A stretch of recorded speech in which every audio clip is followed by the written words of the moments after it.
Marks یہ کہتے ہیں کہ یہ وہ بنیادی سوال ہیں جو انسانوں کی ڈے ٹو ڈے زندگی کے سوال ہیں، یعنی ان کی جو بنیادی نیڈز ہیں یہ ان کی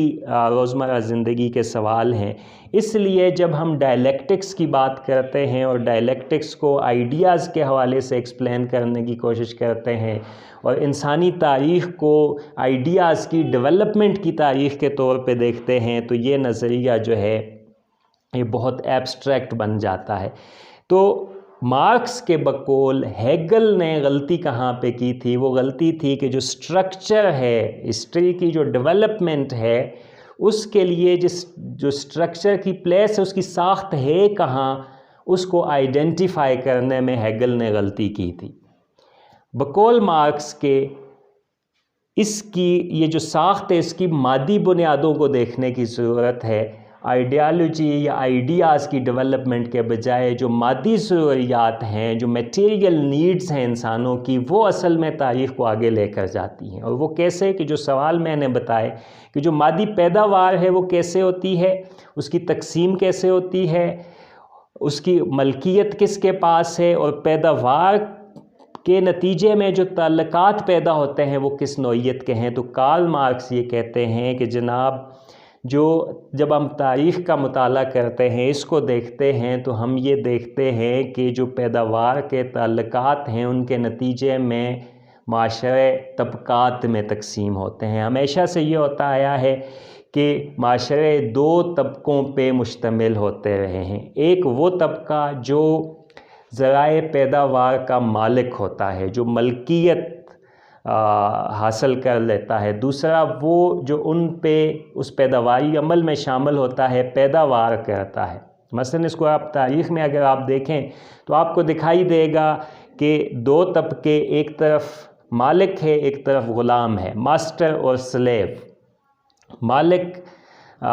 مالک ہے، اس کی ملکیت میں ہے چیزیں، غلام اس کے لیے کام کرتا ہے، غلام اس کے لیے پیداوار کرتا ہے اور پیداواری عمل میں وہ شامل ہوتا ہے۔ پھر ایک جاگیردار ہے، ایک فیوڈل ہے اور ایک مزارع ہے۔ یہ دو طبقے ہیں۔ پھر وہ کہتا ہے جو خود مارکس کے زمانے میں کہ ایک طرف بورژوازی کلاس ہے، یعنی صنعت کاروں کا طبقہ ہے، کیپٹلسٹ سرمایہ داروں کا طبقہ ہے، اور دوسری طرف پرولٹیریٹ کلاس ہے، پرولتاریہ کی کلاس ہے یا لیبر کلاس ہے، جو مزدور طبقہ ہے، جو صنعتی عمل میں اس پیداوار میں شامل ہوتا ہے، بلکہ پیداوار کرتا ہے، جس کی محنت سے پیداوار ہوتی ہے۔ اب مارکس یہ کہتے ہیں کہ جب انسانی تاریخ کو آپ طبقاتی شکل میں دیکھتے ہیں کہ دو طبقے انسانی تاریخ میں موجود رہے ہیں ہمیشہ سے، تو یہ دونوں طبقے ہمیشہ ایک دوسرے کے مخالف سمت میں رہے ہیں۔ یہ دونوں ایک دوسرے کے لیے اپوزنگ فورسز تھیں، ایک دوسرے کو اپوزنگ اینڈز پہ تھے۔ کیوں اپوزنگ اینڈز پہ تھے؟ کیونکہ دونوں کے مفادات مختلف تھے۔ جو سرفس کا طبقہ ہے، مزاروں کا طبقہ ہے، غلاموں کا طبقہ ہے یا پرولٹیریٹ کا طبقہ ہے، اس کے مفادات مختلف ہیں، آپس میں وہ مشترک ہیں لیکن مالک سے مختلف ہیں۔ جو مینز آف پروڈکشن کا مالک ہے، جو مینز آف پروڈکشن کا مالک ہے، اس کے طبقاتی مفادات ایک جیسے ہیں۔ اس کی ایک چھوٹی سی مثال آپ ایسے لے لیں کہ جو ایک صنعت ہے، اس صنعت کا مالک جو ہوتا ہے اس کا مفاد کیا ہوتا ہے؟ کم سے کم مزدوری پے کی جائے، کم سے کم سیلریز دی جائیں، زیادہ سے زیادہ پیداوار کی جائے، زیادہ سے زیادہ ٹائم تک کام لیا جائے، لوگوں سے ان کی محنت سے زیادہ فائدہ اٹھایا جائے اور اپنے پرافٹ میں اضافہ کیا جائے، چیزوں کی سرپلس ویلیو میں اضافہ کیا جائے، پیداوار میں اضافہ کیا جائے۔ اس کے بس میں اگر ہو تو وہ 20 گھنٹے مزدوروں سے کام لے اور زیادہ سے زیادہ پروڈکٹ پیدا کرے۔ دوسری طرف جو مزدور طبقہ ہے اس کا مفاد کس میں؟ اس کا مفاد یہ ہے کہ اس کو زیادہ تنخواہ ملے، اس کے مسائل، اس کو صحت کی سہولت ملے، اس کو ورکنگ آورز اس کے کم ہوں، وہ کم وقت میں کام کرے اور اس کو سہولتیں جو ہیں وہ زیادہ ملیں، یا اس کو حصہ ملے اس منافع میں سے جو صنعت کار جو پیدا کر رہا ہے، اس کی محنت سے جو منافع پیدا ہوتا ہے اس میں اس کا بھی حصہ ہونا چاہیے۔ یہ ایک سادہ سی بات ہے۔ تو اب اگر مزدور طبقے کو فائدہ ہو رہا ہے تو صنعت کار کو نقصان ہو رہا ہے، اور صنعت کار کو فائدہ ہو رہا ہے تو مزدور طبقے کو، تو یہ اپوزنگ انٹرسٹ ہیں، مفادات کا ٹکراؤ ہے۔ کارل مارکس یہ کہتے ہیں کہ پوری انسانی تاریخ اصل میں طبقات کی کشمکش کی تاریخ ہے۔ یہ طبقے ایک دوسرے کے ساتھ مسلسل کشمکش میں رہے ہیں، اور یہ کشمکش کبھی بہت واضح، بہت کھلی ہمیں دکھائی دیتی ہے، کبھی ہڈن، چھپی ہوئی، اندر کی فرسٹریشن کے طور پہ موجود، ہمیں ہر وقت یہ کشمکش تاریخ انسانی میں دکھائی دیتی ہے۔ اب اس کشمکش کے نتیجے میں کیا ہوتا ہے؟ جو ڈائلیکٹکس ہے یہاں پہ، اب جب مارکس ڈائلیکٹکس کو، ہیگیلین ڈائلیکٹکس کو استعمال کرتے ہیں تو وہ کہتے ہیں کہ یہاں ایک ہی وقت میں ایک معاشرے میں تھیسز اور اینٹی تھیسز موجود ہوتا ہے۔ مثلاً اگر مزدور کا مفاد تھیسز ہے تو جو صنعت کار ہے اس کا مفاد اس کا اینٹی تھیسز ہے۔ ایک کسان کا مفاد، کسان جو ہے وہ اگر تھیسز ہیں، ان کا طبقاتی مفاد تھیسز ہے، تو جو فیوڈل لارڈز ہیں ان کا طبقات اینٹی تھیسز ہے۔ تو چونکہ انسانی تاریخ طبقات کی باہمی کشمکش کا نتیجہ ہے، اس کے نتیجے میں ہوتا کیا ہے کہ یہ طبقات جب آپس میں ٹکراتے ہیں تو اس کے نتیجے میں سینتھسز ہوتے ہیں، اور یہ ٹکراؤ کس شکل میں ہوتا ہے؟ یہ ایک انقلاب کی شکل میں ہوتا ہے کہ کبھی کبھار یہ تھیسز اور اینٹی تھیسز اس انداز میں ایک دوسرے کے ساتھ ٹکراتے ہیں کہ جس کے نتیجے میں پرانا ڈھانچہ، معاشی ڈھانچہ، سیاسی سماجی ڈھانچہ ٹوٹ پھوٹ کا شکار ہو جاتا ہے، اور اس کی جگہ پہ ایک نیا تھیسز جنم لیتا ہے، نئے رشتے جنم لیتے ہیں، پیداوار کے نئے رشتے جنم لیتے ہیں۔ کبھی کبھار پوری سوسائٹی کا ڈھانچہ تبدیل ہو جاتا ہے، اور کبھی کبھار یہ کشمکش معاشرے کو اس طرح سے آگے لے کر چلتی ہے کہ ان پیداواری رشتوں میں جو تعلقات ہیں ان کی نوعیت میں کچھ نہ کچھ تبدیلی آتی ہے۔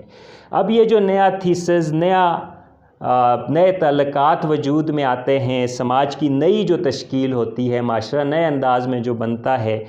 تو اس کے اندر ہی ایک نیا آپریشن بھی جنم لیتا ہے، ایک نئے جبر، ایک نئے ظلم کا نظام بھی جنم لیتا ہے۔ یعنی جو انسانی تاریخ ہے وہ بنیادی طور پہ جابر اور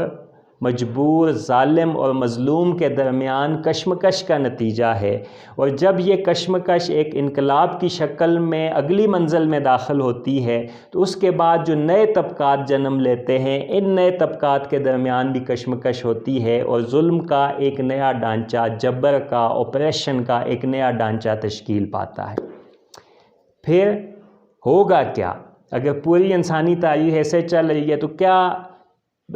ایک مایوس مستقبل ہے انسانوں کا، ایک نا امیدی ہے کہ ہمیشہ جب بھی تبدیلی آئے گی تو اس کے نتیجے میں کیا ہوگا کہ ایک نیا ظلم کا نظام، ایک نیا جبر کا نظام قائم ہوگا؟ تو مارکس اس حوالے سے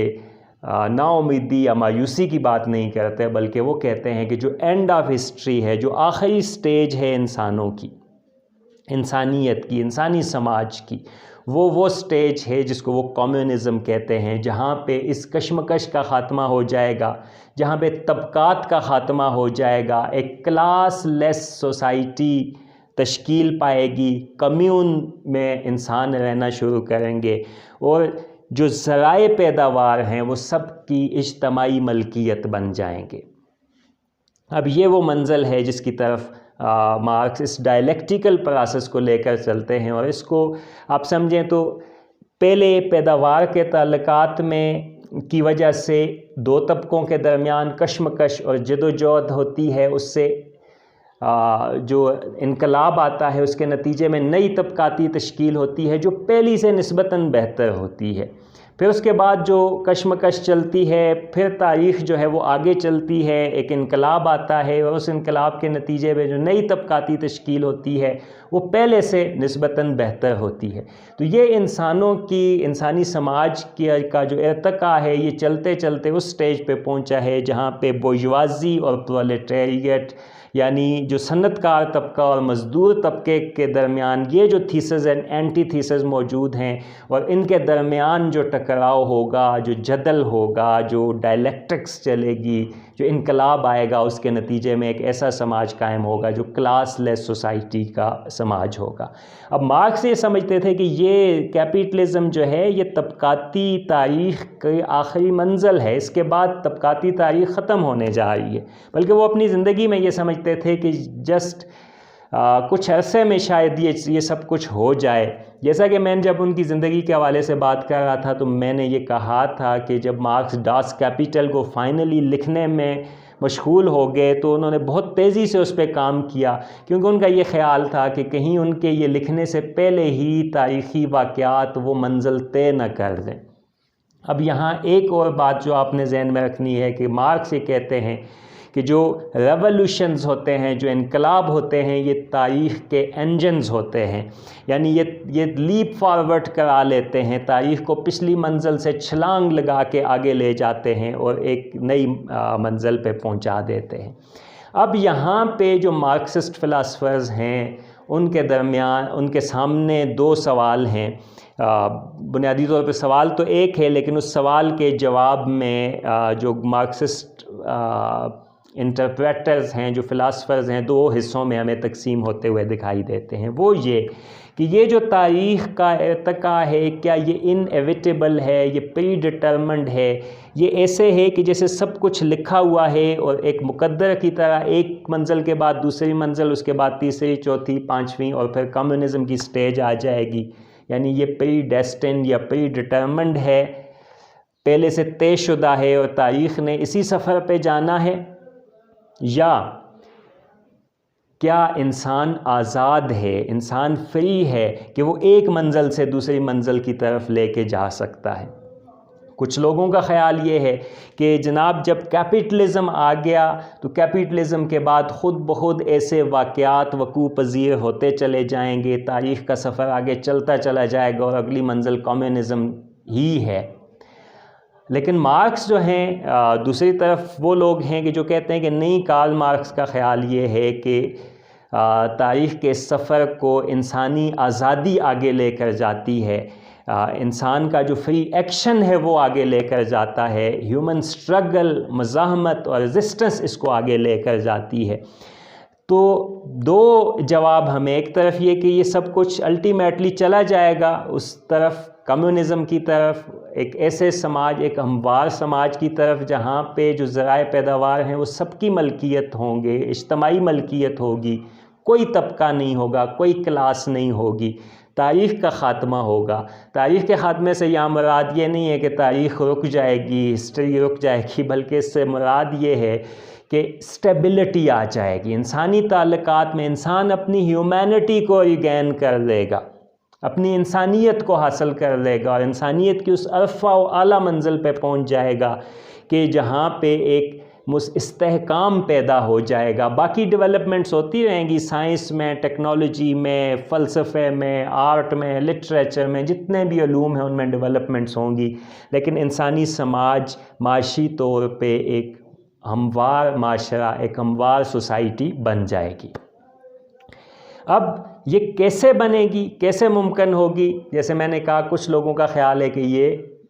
پری ڈٹرمنڈ ہے، یہ خود بخود اس طرف چلا جائے گا، لیکن مارکس خود یہ سمجھتے تھے کہ اس کے لیے ہیومن ایفرٹ کی ضرورت ہے، انسانی سٹرگل کی ضرورت ہے۔ اسی لیے مارکس جو ہیں وہ کمیونسٹ مینیفیسٹو کے شروع میں یہ لکھتے ہیں کہ دنیا بھر کے محنت کشو ایک ہو جاؤ۔ پھر مارکس کا ایک اور جو جملہ ہے جو اس بات کی دلیل ہے کہ وہ یہ سمجھتے تھے کہ انسانی ایفرٹ اور انسان فری ہے، آزاد ہے تاریخ کے سفر کو آگے لے جانے میں، اور وہ ایز ایجنسی رول پلے کرے گا تاریخ کے بدلاؤ میں۔ وہ یہ ہے کہ کارل مارکس نے کہا تھا کہ آج تک دنیا کے فلسفیوں نے تاریخ کی تشریح کرنے کی کوشش کی ہے، ہمیں یہ بتانے کی کوشش کی ہے کہ ہسٹری کیا ہوتی ہے اور اس میں تبدیلیاں کیسے رونما ہوتی ہیں۔ اب وقت آ گیا ہے کہ ایک قدم آگے لیا جائے اور تاریخ کو بدلا جائے۔ تو اس سے ہمیں جو مارکسسٹ نظریہ نظر آتا ہے وہ فریڈم کا ہے کہ تاریخ، انسان آزاد ہے اور یہ آزاد انسان تاریخ کے سفر کو آگے لے کر جائے گا اور اس کو بہتر سمت کی طرف لے جائے گا۔ تو یہ تھا جی جو ڈائلیکٹیکل میٹیریلزم کا تصور جو کارل مارکس نے دیا اور کس طرح اس نے ہیگل سے ڈپارٹ کیا، اس پہ آج ہم نے بات کی۔ ہم مزید کچھ مارکسسٹ نظریات پہ بات کریں گے، خاص طور پہ نیکسٹ جو ہے ہم ایلینیشن کے حوالے سے بات کریں گے، جو 1844 کے لگ بھگ مارکس کے ہاں ہمیں یہ تصور ملتا ہے، اور کس طرح سے وہ پھر باقی ورکس میں بھی مارکس کے ہمیں جھلکتا ہوا دکھائی دیتا ہے۔ آج کے لیے اتنا ہی، تھینک یو ویری مچ۔